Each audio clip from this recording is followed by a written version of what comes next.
بسم الله الرحمن الرحيم. الحمد لله الذي أنزل على عبده الكتاب ولم يجعل له عوجا قيما لينذر بأسا شديدا من لدنه ويبشر المؤمنين الذين يعملون الصالحات أن لهم أجرا حسنا ماكثين فيه أبدا وينذر الذين قالوا اتخذ الله ولدا ما لهم به من علم ولا لآبائهم كبرت كلمة تخرج من أفواههم إن يقولون إلا كذبا فلعلك باخع نفسك على آثارهم إن لم يؤمنوا بهذا الحديث أسفا إنا جعلنا ما على الأرض زينة لها لنبلوهم أيهم أحسن عملا وإنا لجاعلون ما عليها صعيدا جرزا أم حسبت أن أصحاب الكهف والرقيم كانوا من آياتنا عجبا إذ أوى الفتية إلى الكهف فقالوا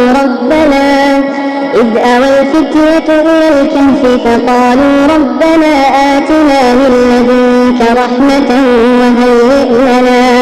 وهيئ لنا من أمرنا رشدا فضربنا على آذانهم في الكهف سنين عددا ثم بعثناهم لنعلم أي الحزبين أحصى لما لبثوا أمدا نحن نقص عليك نبأهم بالحق إنهم فتية آمنوا بربهم وزدناهم هدى وربطنا على قلوبهم إذ قاموا فقالوا ربنا رب السماوات والأرض لن ندعو من دونه إلها لقد قلنا إذا شططا هؤلاء قوم اتخذوا من دونه آلهة لولا يأتون عليهم بسلطان بين فمن أظلم ممن افترى على الله كذبا وإذ اعتزلتموهم وما يعبدون إلا الله فأووا إلى الكهف ينشر لكم ربكم من رحمته ويهيئ لكم من أمركم مرفقا وترى الشمس إذا طلعت تزاور عن كهفهم ذات اليمين وإذا غربت تقرضهم ذات الشمال وهم في فجوة منه ذلك من آيات الله من يهد الله فهو المهتد ومن يضلل فلا تجد له وليا مرشدا وتحسبهم أيقاظا وهم رقود ونقلبهم ذات اليمين وذات الشمال وكلبهم باسط ذراعيه بالوصيد لو اطلعت عليهم لوليت منهم فرارا ولملئت منهم رعبا وكذلك بعثناهم ليتساءلوا بينهم قال قائل منهم كم لبثتم قالوا لبثنا يوما أو بعض يوم قالوا ربكم أعلم بما لبثتم فابعثوا أحدكم بورقكم هذه إلى المدينة فلينظر أيها أزكى طعاما فليأتكم برزق منه وليتلطف ولا يشعرن بكم أحدا إنهم إن يظهروا عليكم يرجوكم أو يعيدوكم في ملتهم ولن تفلحوا إذا أبدا وكذلك أعثرنا عليهم ليعلموا أن وعد الله حق وأن الساعة لا ريب فيها إذ يتنازعون بينهم أمرهم فقالوا بنوا عليهم بنيانا ربهم أعلم بهم قال الذين غلبوا على أمرهم لنتخذن عليهم مسجدا ثلاثة رابعهم كلبهم ويقولون خمسة سادسهم كلبهم رجما بالغيب ويقولون سبعة وثامنهم كلبهم قل ربي أعلم بعدتهم ما يعلمهم إلا قليل فلا تمار فيهم إلا مراء ظاهرا ولا تستفت فيهم منهم أحدا ولا تقولن لشيء إني فاعل ذلك غدا إلا أن يشاء الله واذكر ربك إذا نسيت وقل عسى أن يهديني ربي لأقرب من هذا رشدا ولبثوا في كهفهم 300 سنين وازدادوا 9 قل الله أعلم بما لبثوا له غيب السماوات والأرض أبصر به وأسمع ما لهم من دونه ولا يشرك في حكمه أحدا واتل ما أوحي إليك من كتاب ربك لا مبدل لكلماته ولن تجد من دونه ملتحدا واصبر نفسك مع الذين يدعون ربهم بالغداة والعشي يريدون وجهه ولا تعد عيناك عنهم تريد زينة الحياة الدنيا ولا تطع من أغفلنا قلبه عن ذكرنا واتبع هواه وكان أمره فرطا وقل الحق من ربكم فمن شاء فليؤمن ومن شاء فليكفر إنا أعتدنا للظالمين نارا أحاط بهم سرادقها وإن يستغيثوا يغاثوا بماء كالمهل يشوي الوجوه بئس الشراب وساءت مرتفقا إن الذين آمنوا وعملوا الصالحات إنا لا نضيع أجر من أحسن عملا أولئك لهم جنات عدن تجري من تحتهم الأنهار يحلون فيها من أساور من ذهب ويلبسون ثيابا خضرا من سندس واستبرق متكئين فيها على الأرائك نعم الثواب وحسنت مرتفقا واضرب لهم مثلا الرجلين جعلنا لأحدهما جنتين من أعناب وحففناهما بنخل وجعلنا بينهما زرعا كلتا الجنتين آتت أكلها ولم تظلم منه شيئا وفجرنا خلالهما نهرا وكان له ثمر فقال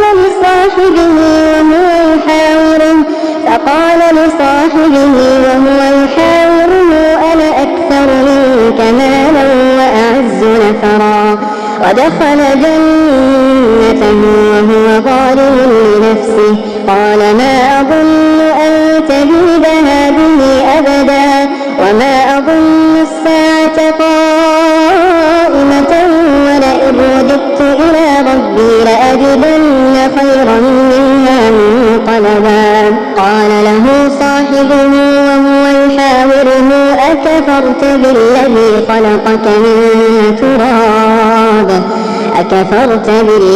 خلقك من تراب ثم من نطفة ثم سواك رجلا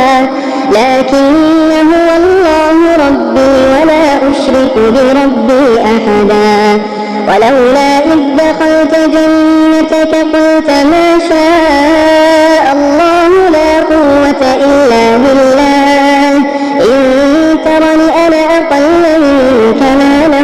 وولدا فعسى ربي أن يؤتيني خيرا من جنتك ويرسل عليها حسبانا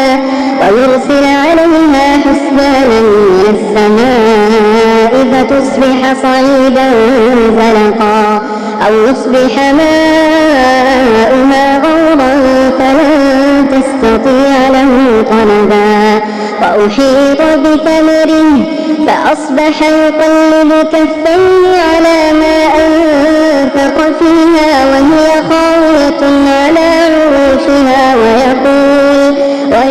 يا ليتني لم أشرك بربي أحدا ولم تكن له فئة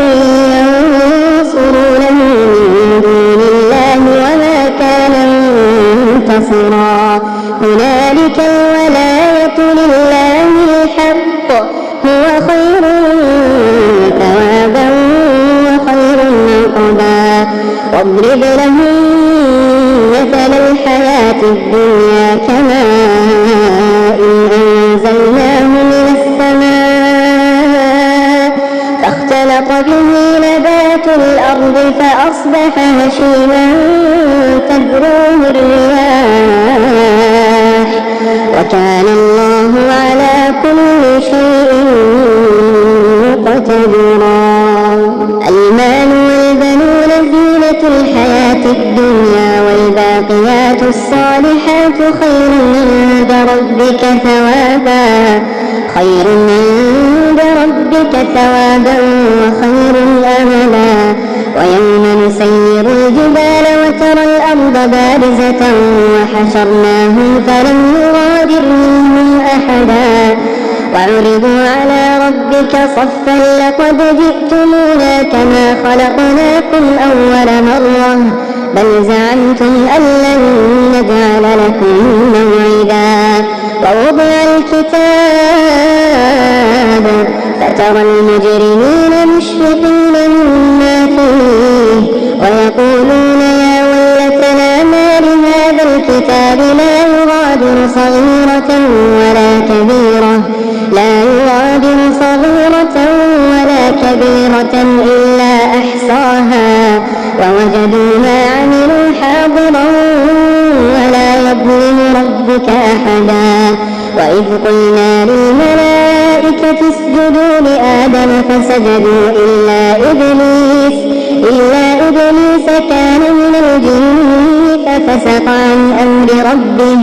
أفتتخذونه وذريته أولياء من دوني وهم لكم عدو بئس للظالمين بدلا ما أشهدتهم خلق السماوات والأرض ولا خلق أنفسهم وما كنت متخذ المضلين عبدا ويوم يقول نادوا شركائي الذين زعمتم فدعوهم فلم يستجيبوا لهم وجعلنا بينهم موبقا ورأى المجرمون النار فظنوا أنهم واقعوها ولم يجدوا عنها مصرفا ولقد صرفنا في هذا القرآن للناس من كل مثل وكان الإنسان أكثر شيء جدلا وما منع الناس أن يؤمنوا إذ جاءهم الهدى ويستغفروا ربهم إلا أن تأتيهم سنة الأولين أو يأتيهم العذاب قبلا وما نرسل المرسلين إلا مبشرين ومنذرين ويجادل الذين كفروا بالباطل ليدحضوا به الحق واتخذوا آياتي وما أنذروا هزوا ومن أظلم ممن ذكر بآيات ربه فأعرض عنها ونسي ما قدمت يداه إنا جعلنا على قلوبهم أكنة أن يفقهوه وفي آذانهم وقرا وإن تدعهم إلى الهدى فلن يهتدوا إذا أبدا وربك الغفور ذو الرحمة لو يؤاخذهم بما كسبوا لعجل لهم العذاب بل لهم موعد لن يجدوا من دونه موئلا وتلك القرى أهلكناهم لما ظلموا وجعلنا لمهلكهم موعدا. وإذ قال موسى لفتاه لا أبرح حتى أبلغ مجمع البحرين أو أمضي حقبا فلما بلغا مجمع بينهما نسيا حوتهما فاتخذ سبيله في البحر سربا فلما جاوزا قال لفتاه آتنا غداءنا لقد لقينا من سفرنا هذا نصبا قال أرأيت إذا وينا إلى الصخرة فإني نسيت الحوت وما أنسانيه إلا الشيطان أن أذكره واتخذ سبيله في البحر عجبا قال ذلك ما كنا نبغي فارتدا على آثارهما قصصا فوجدا عبدا من عبادنا آتيناه رحمة من عندنا وعلمناه من لدنا علما قال له موسى هل أتبعك على أن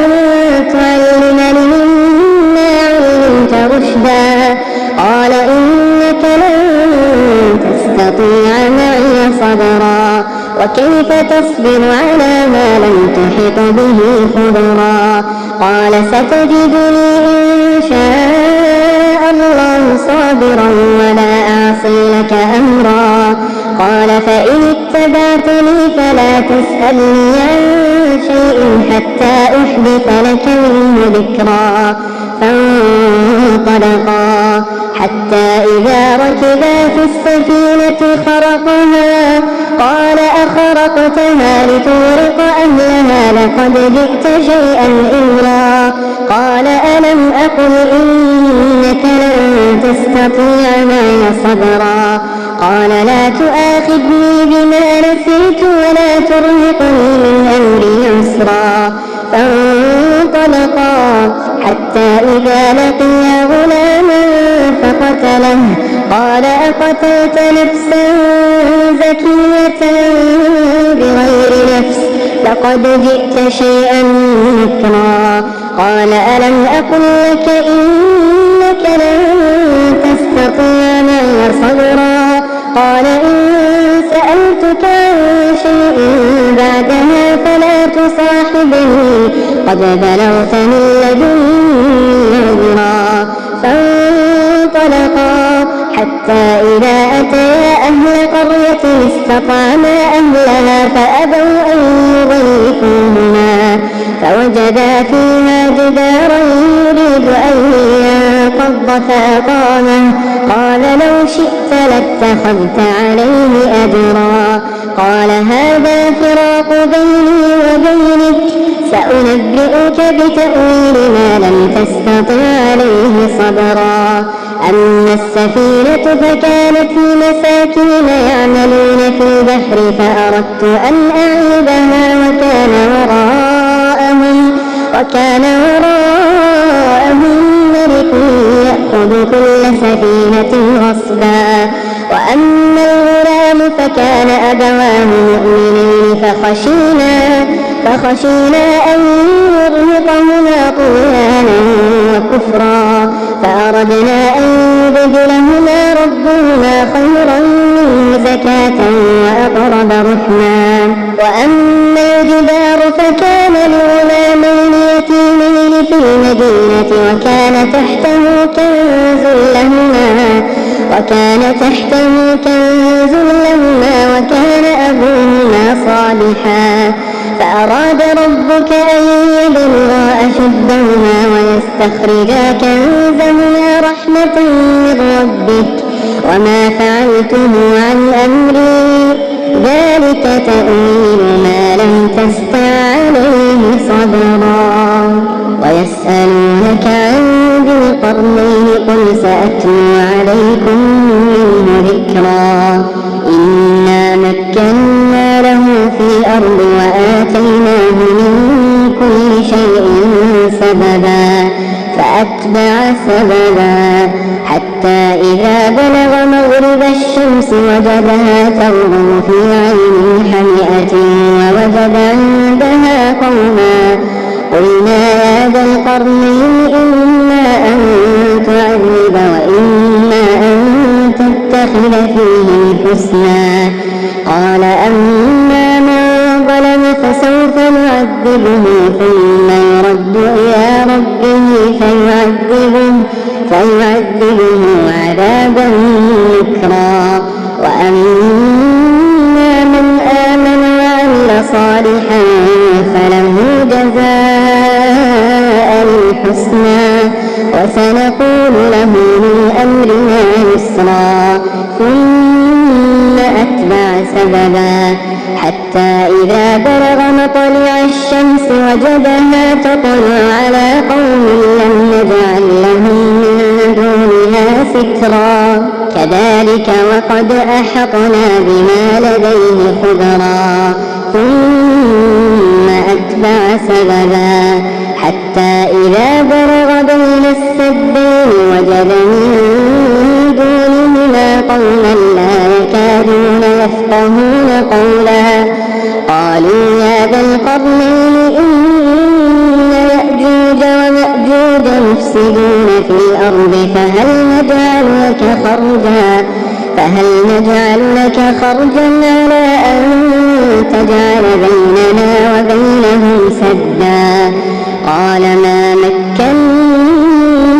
فيه ربي خير فأعينوني بقوة أجعل بينكم وبينهم ردما آتوني زبر الحديد حتى إذا ساوى بين الصدفين قال انفخوا حتى إذا جعله نارا قال آتوني أفرغ عليه قطرا